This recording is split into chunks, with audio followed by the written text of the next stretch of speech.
How to save draft TikTok without posting. Hello everyone. In this video, I will show you how to save a draft TikTok without posting. First, go to the TikTok application.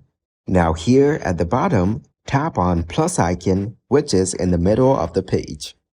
After that, select the video which needs to be used in TikTok. Now tap on Next button. After that, you will have multiple options on the right side of the page, which are for video editing. After editing the video, tap on the next option.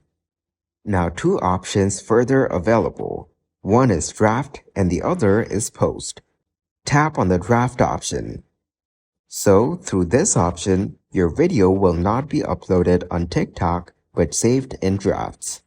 So this is how you can save draft TikTok without posting. Thank you guys for watching this video. Hope you got some value. Make sure to like the video and subscribe to the channel to get notified of new videos. See you in the next one.